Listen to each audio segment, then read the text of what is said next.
an aspiring filmmaker slowly destroys his life as he becomes fixated on a once-in-a-lifetime project and the charming lead actress in front of the camera. Paul is an aspiring filmmaker who records the mundane things of his daily life, which he believes would show the honest side of life. This is in contrast with the film he is editing, which is a sci-fi movie about a secret agent codenamed Dragonfly. Valentine portrays this agent in the movie, which is set in a futuristic Paris. The director, Andre, is excited by how perfect his casting is, more so since he discovered Valentine while she was participating in a political rally. In his free time, Paul records his daily life, even filming when his girlfriend, Marlene, was upset after not passing her driving exam. One day, he reveals his inspirations to journalists, only for Marlene to walk into the bathroom where he's imagining this interview. She comments that filming his life won't help him understand himself. Since he's begun his project, Marlene's noticed that he's become emotionally closed off and absorbed in his fantasy world. Paul argues that he wants to capture honesty, but his girlfriend wonders if he ever thought that their mundane life might be boring.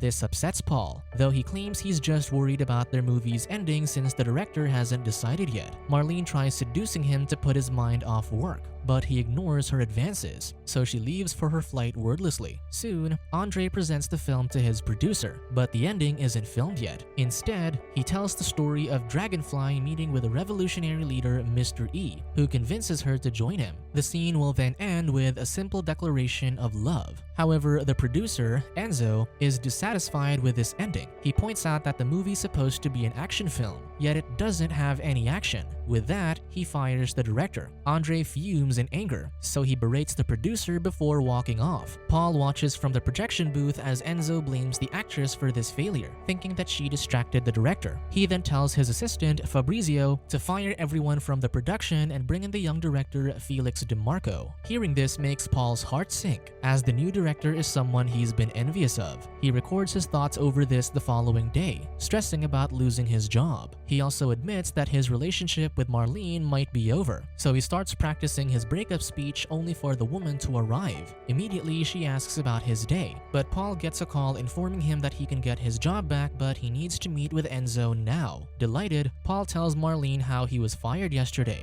but he can get his job back if he leaves now. She asks him not to go since she just returned from her flight, but he leaves anyway. That evening, Paul meets with Enzo, Fabrizio, and Felix DeMarco. Enzo enthuses how the new director is the perfect man to fix the movie, encouraging him to use the footage they already have and have Paul edit them. With that, Enzo orders the editor to tell Felix the plot. Paul explains that it's about a group of revolutionaries hiding out on a moon base led by Mr. E, whom the World Corporation believes is preparing to attack Earth. Desperate, the chairman hires Agent Dragonfly, who's almost immediately attracted to her target. Hearing the story, Felix takes on the job, so Enzo instructs Paul to stick to his new director and note down his ideas. Enzo's first note for the editor is to make the trailer dazzling and fascinating, so he quickly gets to work. The trailer he produces highlights the gorgeous agent and her mysterious mission. To finish this, he also assists Valentine in recording new audio. She reads the lines from the script, but as she declares love for an unseen character, Paul feels drawn to the actress. When he helps her out of the headset, he finds a fallen eyelash on her face. He suggests making a wish with it, so Valentine wishes that cats could talk. Their eyes then linger on each other,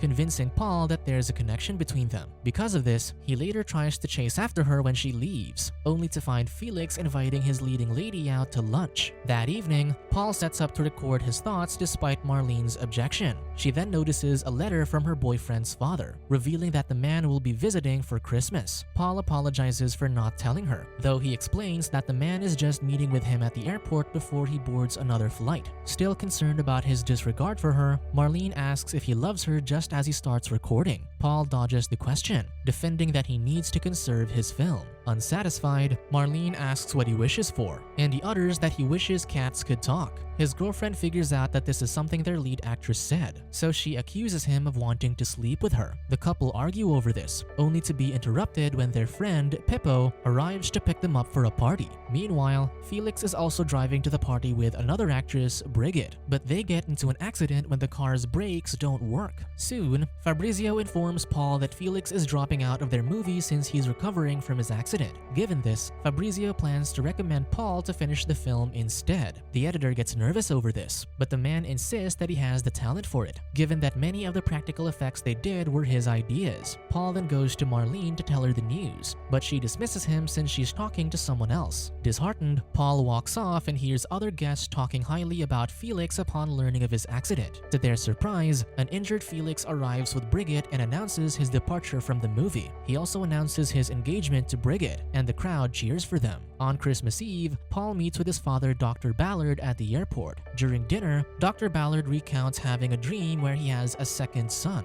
He looked exactly like Paul, but he was a soldier in the war. This made him wonder if he had a kid with another woman that he didn't know about. He admits that he wasn't always faithful to his wife, so it's possible. Soon, Dr. Ballard prepares for his next flight, so he wishes his son good luck on his project. When Paul mentions the plot of his movie, his father comments that his grandmother used to say that dragonflies stitch their lips when they use profanity. His son claims that his movie is different, but Dr. Ballard notes that sometimes a little overheard story can inspire ideas. When he gets home, Paul shares his father's dream with Marlene, but the woman ignores this and heads out. After she leaves, her boyfriend pictures Valentine in her dragonfly look, flirting with him. The next day, Paul meets with Enzo to discuss his new position. The producer highlights how the end is the most important part of the movie, so he tasks him with coming up with an exciting ending within 2 days. As he works on this, Paul starts editing the part of the movie where Dragonfly infiltrated the moon base. Upon meeting Mr. E, the agent seduced him and shared his bed.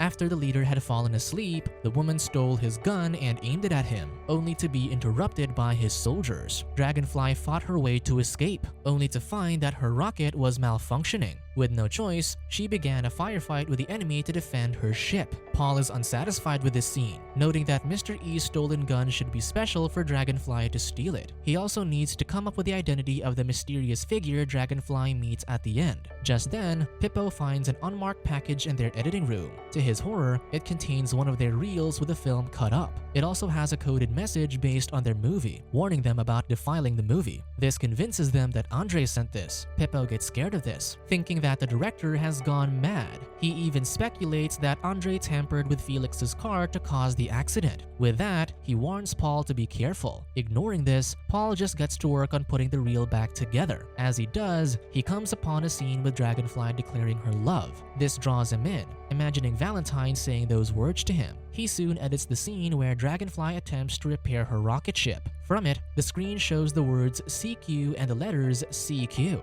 Imagining that this message is for him, Paul pictures going into Dragonfly's rocket ship, where he finds her waiting for him. The woman is delighted that he got her message, so she asks him to help her fix her ship. After the man does, Dragonfly asks why he's on the moon with her, and Paul believes that he's lost. He then asks the fictional character what happens at the end of her story, and she just tells him that they'll figure it out. Just then, Paul wakes up from his dream and finds himself still in the editing room. When he gets home, he finds Marlene weeping in bed. She's tired of him ignoring her and choosing to talk to his camera instead. To make up for it, the man comforts his girlfriend before admitting that he feels lost despite getting the chance he'd always wanted. He doesn't know if he can fulfill everyone's demands over this movie, more so since he's hated the story from the start. However, Marlene isn't interested in talking about the film. Instead, she wants things between them to return to how they were before. She then points him to a package that arrived, which is a high-end camera that Paul ordered. The woman laments how the man spent all his money on that camera, acknowledging that it's always his priority. Despite her concerns, Paul heads to Rome the next day to meet Enzo.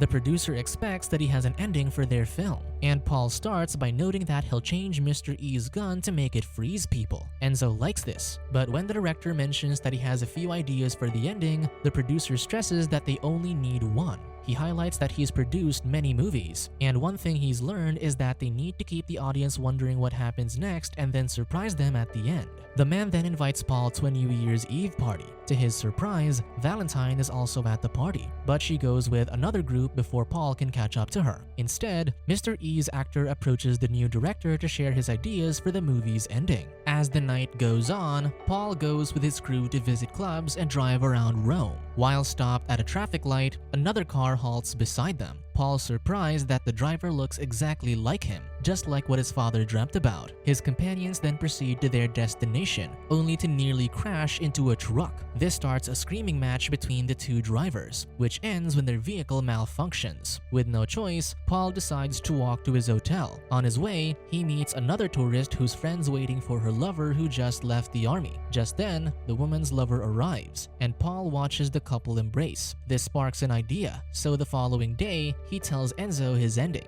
However, when he returns to his apartment, Marlene's already moved out, though she missed her driver's license that just arrived in the mail. Paul weeps over his relationship and views the footage he's filmed about his life. However, he now starts imagining being criticized over his film, with critics calling it pretentious. Paul defends that he was just reflecting his thoughts, and at the time, he was going through something confusing. With that, he asks his imaginary critics about what he should do, so they tell him to connect things so the audience can feel something. With this in mind, he goes to the film set the next day. There, he's given that upgraded version of Mr. E's gun, and the moment he clicks on the trigger, he imagines time stopping around him. This allows him to approach Valentine, and as he does, time moves again. He admits to her that he's nervous about his first day directing. He then tells her about the next scene they'll film, which involves Dragonfly safely returning to Paris after her mission. From there, a mysterious figure sneaks into her base, only for the agent to attack him. She then learns that her intruder is Mr. E, who only wants to surprise his lover. The two make love, but this is only a plot for Mr. E to steal his freeze gun back. He uses it against the agent, but it's not effective on her. Instead, she steals the gun back and freezes Mr. E. However, as she reports her progress to the chairman, another person takes the weapon. Dragonfly descends into a tunnel where her car awaits. The agent drives the car to chase after the thief, only for them to sneak into a narrow passage. With no choice, Dragonfly exits her vehicle and goes into the passage. While shooting the scene, however, Fabrizio announces that someone has stolen one of their film reels. Quickly, Paul gets into Dragonfly's vehicle but struggles to figure out how to start it. Valentine joins him and takes the wheel, excited to have some real action. The two drive across the tunnel and into the streets of Paris as their thief leaves on a scooter. When the thief abandons his scooter, Valentine accidentally crashes into it, leaving her car stuck. Despite this, the action gets Valentine's heart pumping, so she kisses her director before urging him to chase the man. Paul does as he's told and ends up in another tunnel. There, he discovers that Andre was the thief, who accuses him of betraying him. Paul apologizes, defending that this is an opportunity that he couldn't pass on. However, Andre claims that the real reason Enzo fired him is because they're afraid that his ideas will inspire the youth to fight against their suppression. He believes that this film can change the future. With this, Paul assures him that his version will have the corporation betray Dragonfly. This doesn't satisfy Andre, so he asserts that the revolutionaries must get their weapon back to give them hope. Paul promises to do this, and finally, the former director returns his reel. Paul then mentions his personal film, and this inspires Andre to write a story about himself. Before he leaves, Paul asks if he tampered with Felix's car. With a chuckle, Andre says no. He then advises Paul to always stand next to the camera. That way, his actors will be playing just for him.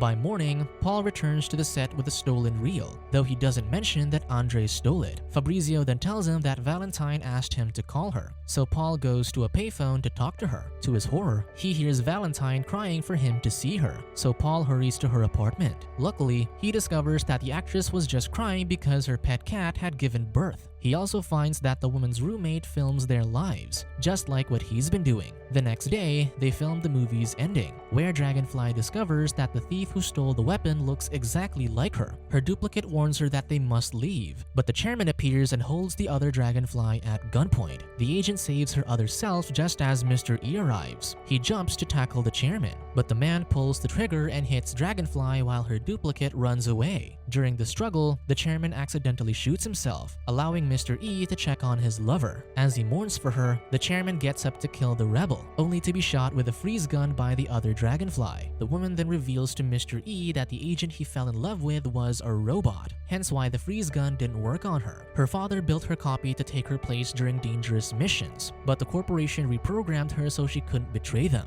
Because of this, the real Dragonfly intervened to help the revolutionaries retrieve their weapons since she believes in their cause. Mr. E still mourns the loss of the woman he loved, so Dragonfly points out that she and the robot are identical. This piques the man's interest, so the two emerge from the tunnels hand in hand. This becomes the final product of the film. Thus, Paul gets recognition as a director. However, when he attends a press conference to discuss the movie, a fan asks him to pass her script to Felix instead. reminding him that he still has to earn his spot in the people's minds. Still, he's happy that a small audience has also taken interest in his personal film. While watching his own movie, Paul sees that the images he recorded helped him remember Marlene, as if she's still there with him. Ultimately, his personal film didn't become about him. It became about Marlene and a reminder of the love he lost over his obsession. Soon enough, he starts a new personal project with Valentine at its center, blending his love for film and desire for his lead actress.